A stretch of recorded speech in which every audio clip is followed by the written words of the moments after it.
The Galactic Council had faced many crises in its 10,000 years of existence. Wars, famines, even dimensional rifts.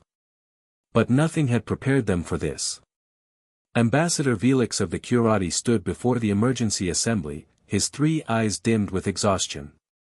Behind him, holographic footage played on repeat, citizens of the peaceful Meridian colony stumbling through streets, their movements jerky and wrong, attacking anyone in their path with mindless fury.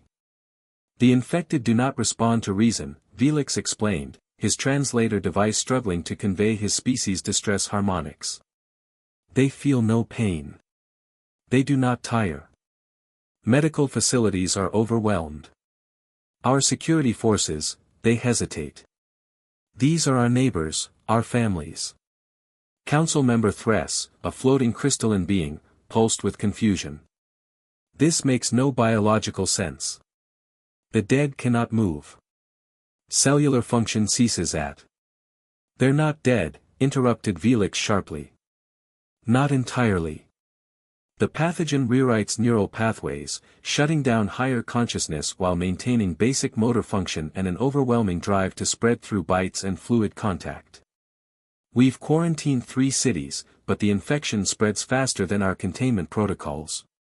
The council chamber erupted in concerned murmurs across 100 different frequencies. No species present had ever encountered such a phenomenon. Their civilizations had evolved past most biological threats millennia ago.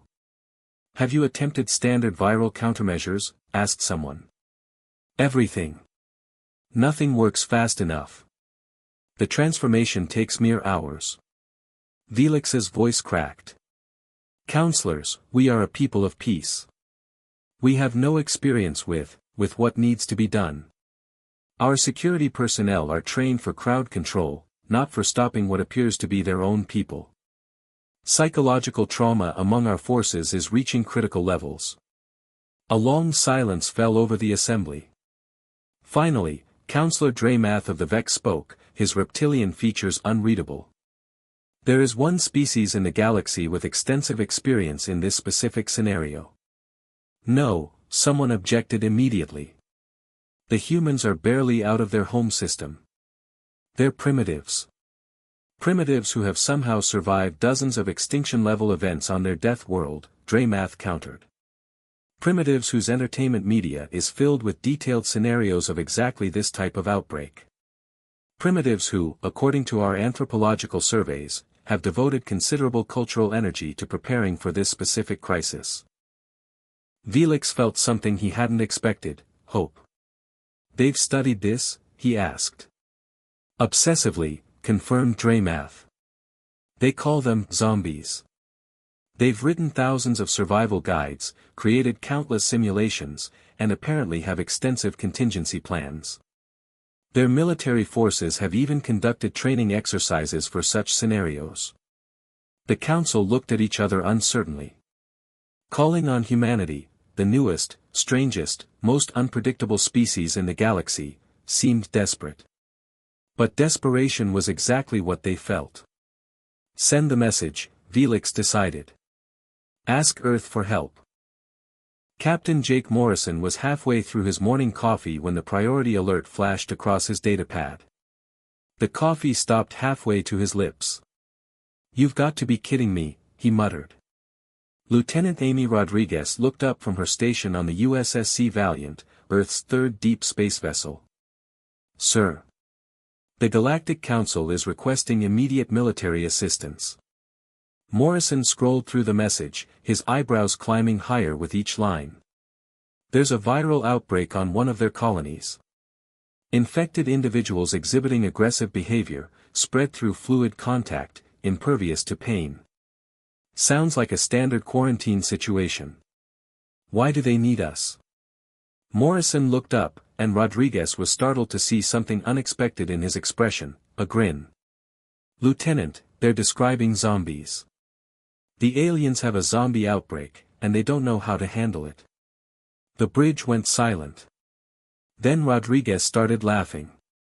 Sir, are you telling me that after a century of zombie movies, games, and emergency preparedness drills, we're actually the galactic experts on zombie apocalypse response? Apparently. Morrison was already pulling up contact information. Get me Colonel Patricia Hayes at Fort Bragg. And someone find me that CDC liaison, what's his name, Dr. Marcus Webb. The one who helped develop the zombie preparedness protocols.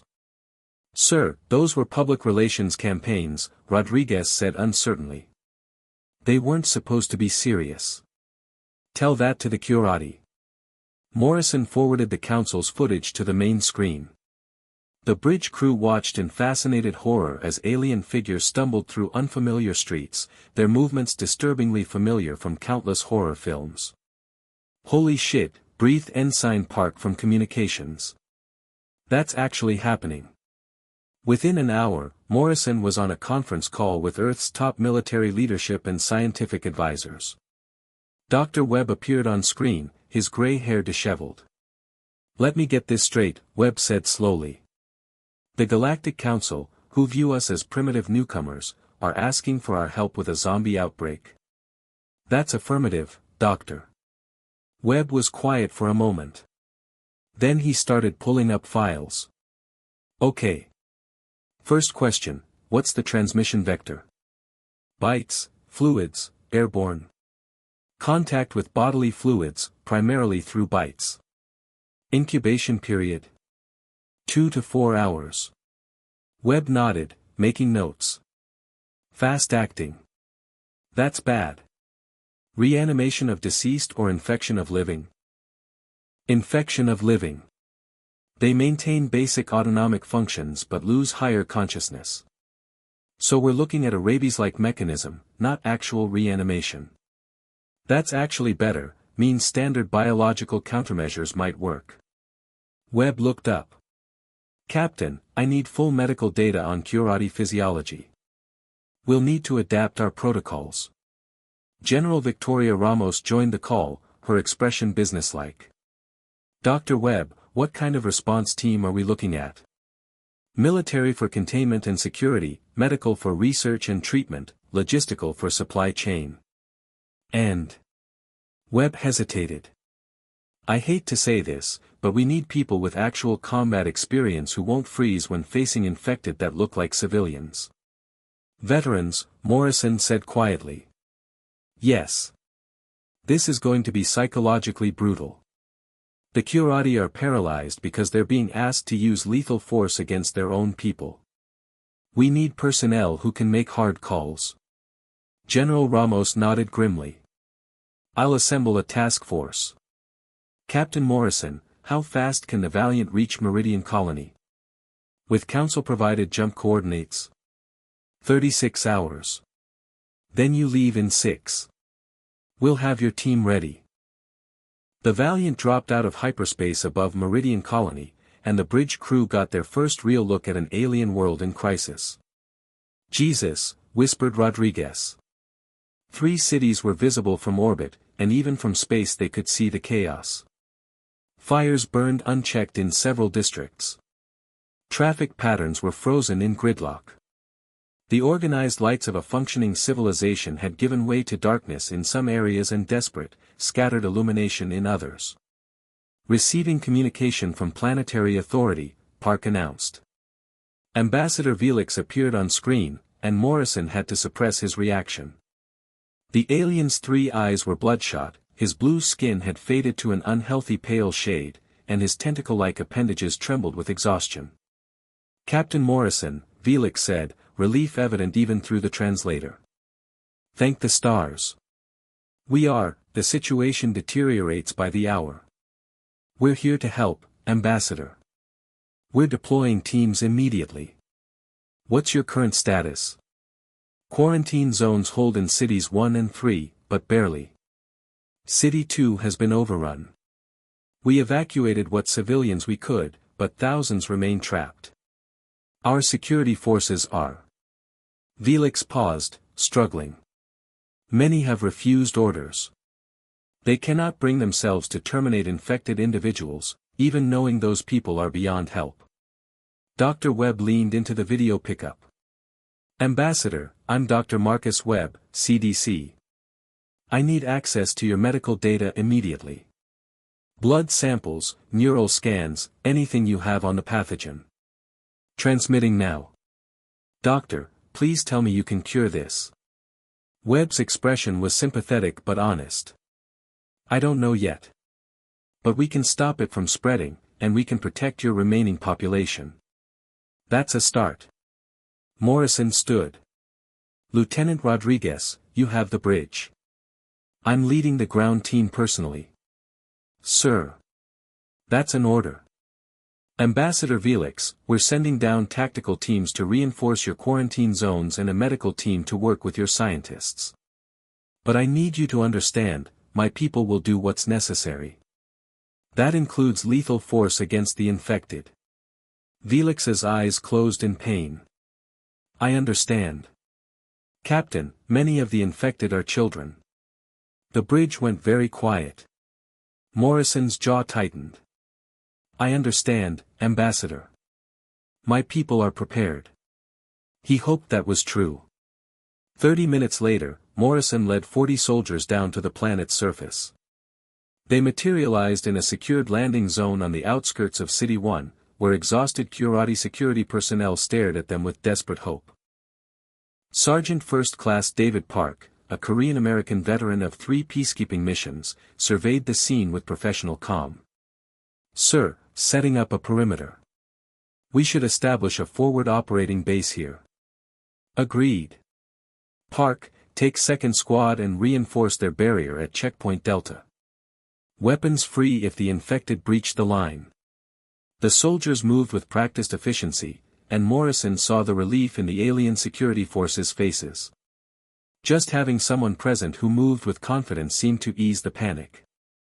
Dr. Webb emerged from the transport with his medical team, immediately heading toward the Curati research facility. Morrison accompanied him. Inside, exhausted alien scientists looked up at the humans with a mixture of hope and skepticism. One, whose name translated as Researcher Kelmuth, approached. You believe you can help? She asked doubtfully. This pathogen is unlike anything in our databases. Webb smiled slightly. Ma'am, my species has been imagining this exact scenario for over a century. We might surprise you. Dr. Webb had been awake for 22 hours straight, but his hands were steady as he examined the Curati neural tissue samples. His team worked around him in the converted research facility, human and alien scientists collaborating in organized chaos. It's beautiful, he murmured, then caught himself. Sorry. Scientifically speaking. This pathogen is incredibly sophisticated. Researcher Kelmuth looked at him with something between horror and fascination. You admire the thing killing my people? I admire the engineering, Webb corrected. Understanding how it works is the first step to stopping it. And Doctor. He pulled up a holographic display. I think I know what this is. The other scientists gathered around as Webb highlighted the pathogen's structure. It's not a natural virus. Look at these protein sequences, they're too efficient, too targeted. Someone designed this. The room went silent. A bioweapon? Kelmuth whispered. Maybe. Or an experiment gone wrong. Either way, it specifically targets the Curati neural structure. It's attacking the synaptic bridges between your cerebral lobes, shutting down higher reasoning while leaving the primitive brain stem intact. Webb switched displays. The good news is that because it's designed, it has artificial vulnerabilities. We can exploit them. How long? Asked Captain Morrison from the doorway. To develop a treatment? 3 weeks minimum for proper testing. But. Webb pulled up another screen. We can create a prophylactic within 48 hours. Something to protect the uninfected. That's your priority, save who you can save. Morrison nodded. And the infected? Webb's expression hardened. Containment and mercy, Captain. Same as we do on Earth. We can keep them sedated and isolated, hope they survive long enough for us to develop a cure. But anyone showing symptoms needs to be quarantined immediately, no exceptions. A Curati security officer entered, his translator crackling. "Captain Morrison, we have a situation at Checkpoint Delta. Infected are massing on the barrier. Hundreds of them." Morrison was moving before the officer finished speaking. "Rodriguez, status report." His comm crackled. "Sir, they're just standing there. Staring at the barrier. It's weird. On my way." Morrison arrived at the checkpoint to find an eerie scene. The infected Curati stood in a loose group about 50 meters from the barrier, swaying slightly. Their 3 eyes were clouded, and strange fluid dripped from their mouths. But they weren't attacking. "They've never done this before," said a local security chief. "They always attack immediately." Sergeant Park lowered his rifle slowly. "Sir, this feels wrong." Morrison studied the infected through his scope. They were definitely aware of the barrier, some were pointing at it with their tentacle-like appendages. "They're learning," he realized. "Or something's coordinating them." "That's impossible," the security chief said. "They're mindless." "On Earth, we theorized about emergent behavior in zombie situations," Morrison said quietly. "Individual units are mindless, but enough of them together might form a basic collective intelligence. Like ants or bees." As if responding to his words, the infected suddenly surged forward in a coordinated rush. "Open fire," Morrison ordered. The barrier erupted with weapons fire. Human and Curati forces fired together, dropping infected by the dozens. But more kept coming, climbing over the fallen bodies of their fellow infected. "Fall back to secondary positions," Morrison commanded. "Controlled retreat. Do not let them breach." The humans moved with practiced precision, laying down covering fire as they withdrew to more defensible positions. The Curati security forces, emboldened by the humans' example, followed their lead. The infected reached the first barrier and swarmed over it. Morrison threw an incendiary grenade, creating a wall of fire. The infected walked through it, their bodies burning, still advancing. "Jesus Christ," someone muttered. "Second line, now," Park ordered. They held the second barrier. Barely. When the last infected fell, Morrison counted the bodies. Over 300. "Get a cleanup crew down here," he said tiredly. "And double the guards. They're adapting faster than expected." He pulled up his comm to Dr. Webb. "Doc, how's that prophylactic coming? Because we're going to need it real soon."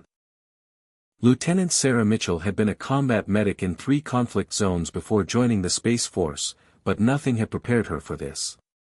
She moved through the refugee camp on the outskirts of City 1, administering the prophylactic Dr. Webb's team had developed. The Curati refugees huddled in family groups, their tentacle appendages wrapped around each other in their species' version of an embrace.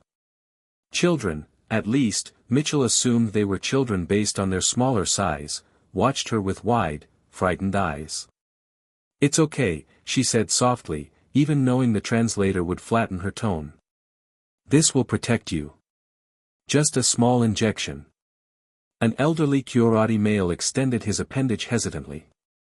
Mitchell administered the shot with practiced efficiency. "There. You're safe now." "My daughter," the male said quietly. "She was in City 2 when it fell. Is there any chance?" Mitchell met his eyes, all 3 of them, and forced herself to be honest. "I don't know, sir. But we're not giving up on anyone. Not yet." Her comm chirped. "Mitchell, we need you at the medical tent. Now." She found chaos. A Curati security officer was restrained on a gurney, thrashing violently. Dr. Webb and his team surrounded him, working frantically. "What happened?" Mitchell asked, pulling on gloves. "He was bitten 3 hours ago during the barrier assault," Webb explained tersely. "Didn't report it. Thought he could tough it out. Now he's in late-stage infection. Can we save him?" "I don't know. But we're going to try." Webb loaded a syringe with an experimental treatment. This is based on broad-spectrum antiviral compounds adjusted for Curati biochemistry. It's not tested. It might kill him. Doctor, the infected security officer gasped, a moment of clarity breaking through. Do it. Please. I don't. I can feel myself slipping away. Don't let me become one of them. Webb administered the injection. For 30 seconds, nothing happened. Then the security officer convulsed violently, his vital signs spiking across the monitors. Mitchell grabbed a stabilizer, fighting to keep him on the gurney. We're losing him, someone shouted. No, Webb said firmly. Wait. Look at his neural readings. The pathogen activity was decreasing. Slowly, but measurably. It's working, Mitchell breathed. The security officer's convulsions slowed, then stopped. His eyes, clouded moments before, began to clear. He looked up at them, and Mitchell saw genuine awareness there. I'm me, he whispered. I'm still me. The medical tent erupted in cheers. Webb sagged against the exam table, relief flooding through him. We have a cure, he said quietly. It's rough, and it needs refinement, but we have a cure. Mitchell's calm chirped again, more urgently. All units, we have a breach. Repeat, we have a breach. Infected have entered City 1 through the underground transit system. The celebration died instantly. Morrison's voice came over the general frequency. All military personnel, defensive positions. Civilians to evacuation points immediately. This is not a drill. Mitchell looked at Dr. Webb. Go, he said. We'll keep working here. You're needed out there. She grabbed her rifle and ran. The streets of City 1 had descended into chaos. Infected poured from transit entrances, overwhelming security checkpoints. Curati civilians fled in panic while security forces tried desperately to establish defensive positions. Mitchell found Sergeant Park organizing a defense at a major intersection. Medic. Thank God. We've got wounded here. She dropped beside a human soldier with a deep gash across his arm. Did they bite you? No, fell on some debris. Just patch me up. Mitchell worked quickly, one eye on the approaching infected. There were so many of them. Too many. Fall back. Park ordered. Everyone to the rally point. They fought a running battle through the streets, human and alien forces covering each other's retreat. Mitchell dragged a wounded Curati security officer to safety, her muscles screaming with effort. Captain Morrison appeared, coordinating defensive positions with practiced efficiency. We need to funnel them into kill zones. Park, take your squad and establish a choke point at Boulevard intersection. Mitchell, there's a triage station 2 blocks north, get the wounded there. The night descended into a desperate struggle. But the humans' training and experience made the difference. They didn't hesitate, didn't freeze. They did what needed to be done.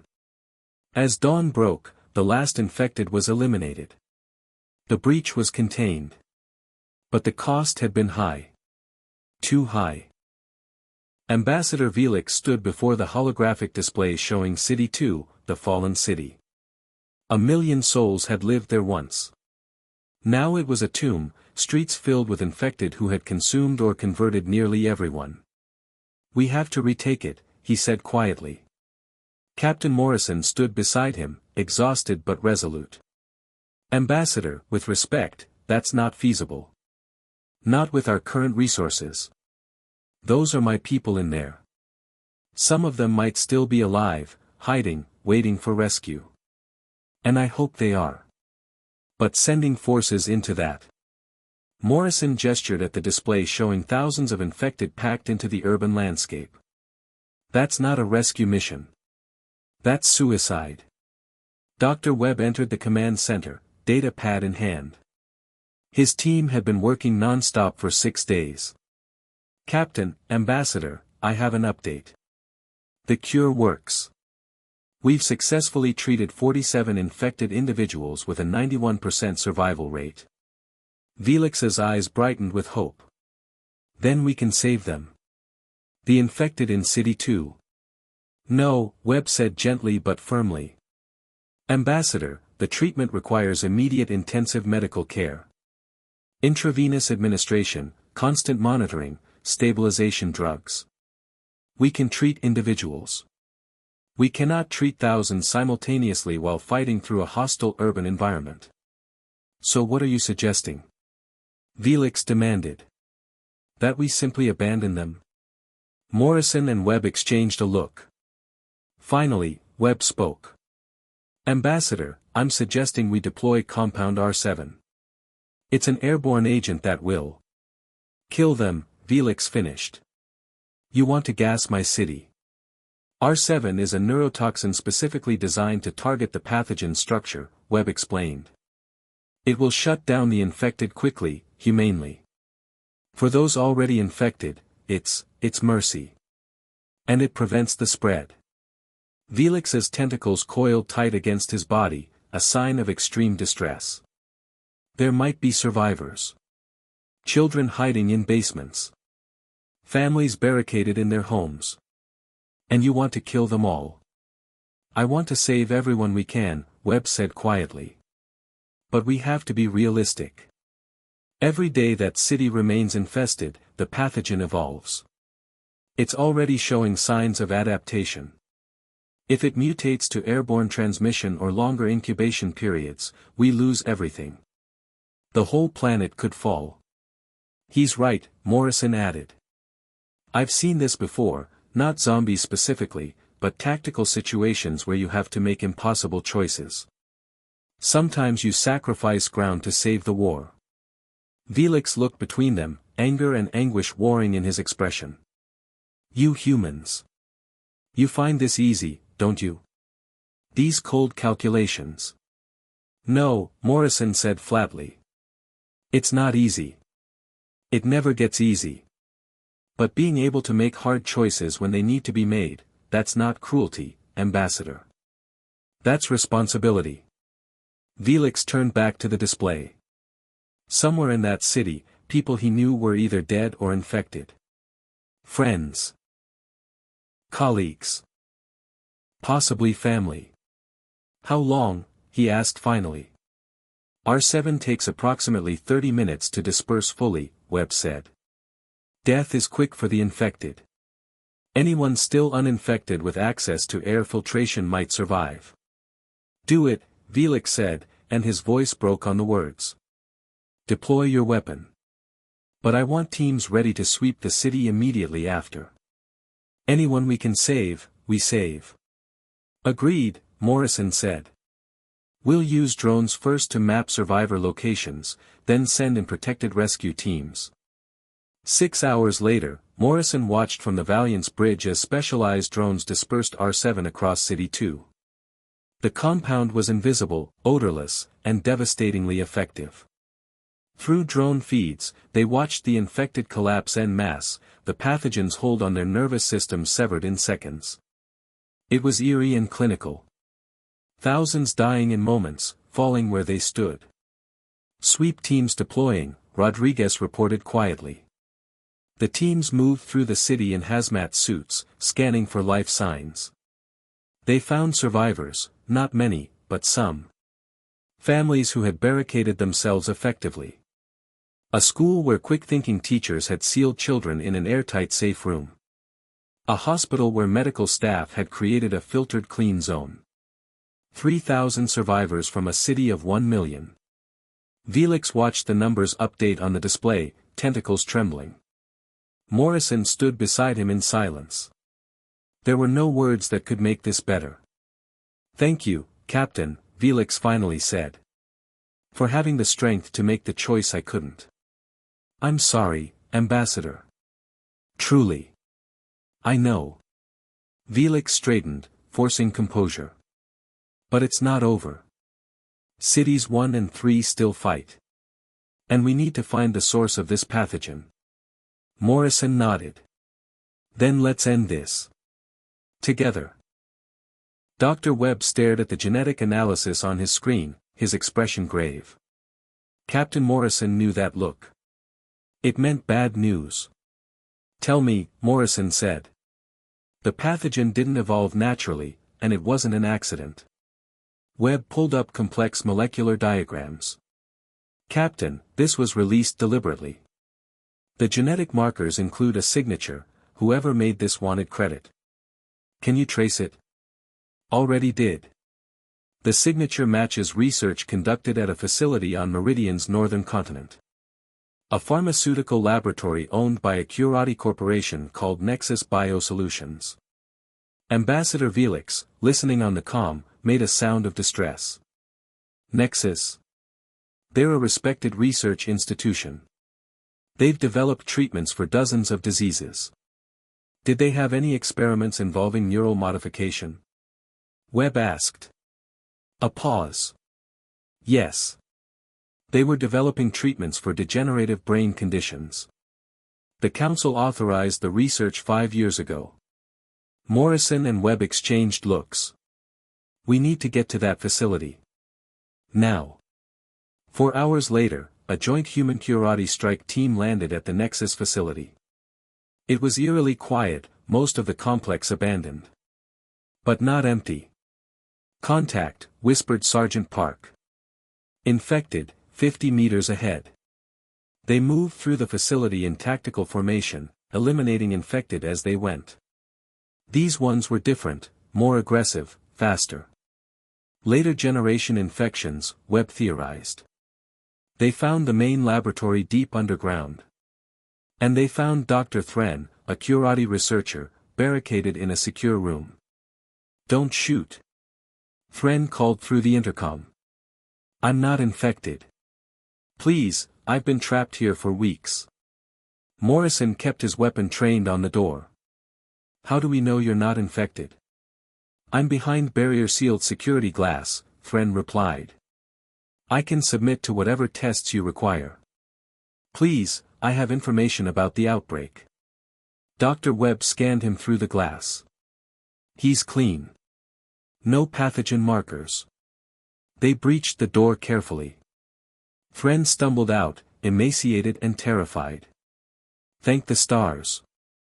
I thought I would die here. What happened? Felix demanded over the comm. Thren's tentacles drooped with shame. It was Dr. Kresh. She became obsessed with the research. Said we could revolutionize medicine by learning to rewrite neural pathways. But she went too far. She began experimenting with complete consciousness suppression and behavioral modification. She created a bioweapon, Webb said flatly. Not intentionally. Or so she claimed. But when the council began questioning the ethics of her research, she panicked. Said she would prove its value through practical demonstration. Before we could stop her, she released an early version of the modified pathogen in City 2. Thren looked at them with haunted eyes. She called it controlled regression to basic behavioral responses. She thought she could control it, cure it at will, demonstrate the potential for treating violent criminals or enemy soldiers. But she couldn't, Morrison said. It mutated. Spread faster than her models predicted. She tried to develop a cure but infected herself in the process. Last I saw, she was turning into one of them. She ran into the facility's deep storage areas. I sealed the doors and waited for rescue that never came. Where are the deep storage areas? Morrison asked. Thren pointed to a sealed bulkhead. Down there. But Captain, she's had weeks to change down there. Whatever she's become, it won't be like the others. Morrison loaded a fresh magazine. Then we'd better be ready. They descended into darkness, following biosigns on their scanners. The deep storage area was a maze of corridors and containment rooms. And somewhere in that maze, something was waiting. They found her in what had been her private laboratory. Dr. Kresh had been a respected Curati scientist once. Now she was something else. The pathogen had advanced further in her than in any other infected they'd encountered. She retained enough intelligence to use tools, to set traps. But her eyes were empty of anything resembling the person she'd been. "Kresh," Velix said over the team's speakers. "Can you understand me? We have a cure. We can help you." Kresh tilted her head, a disturbingly human gesture. Her mouth opened, and what came out was not speech but a hollow, rattling moan. Behind her, other infected emerged from the shadows.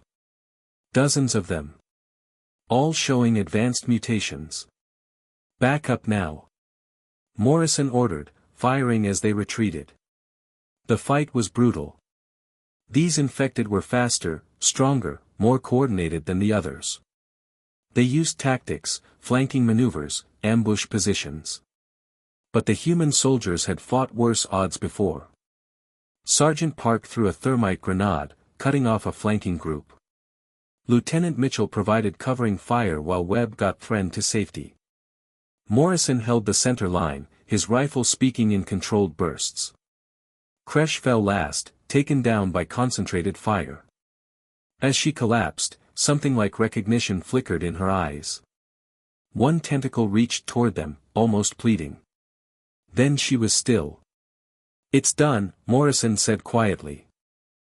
They found Kresh's research notes in her laboratory. Complete documentation of everything she'd done, every mistake she'd made, and crucially, her working cure formulae. "This is it," Webb said, scrolling through the data. "This is what we needed. Captain, we can synthesize a universal cure from this. Not just treatment for the infected, we can inoculate the entire planet." 2 weeks later, the crisis was over. The infected had been cured or laid to rest. Cities 1 and 3 were rebuilding.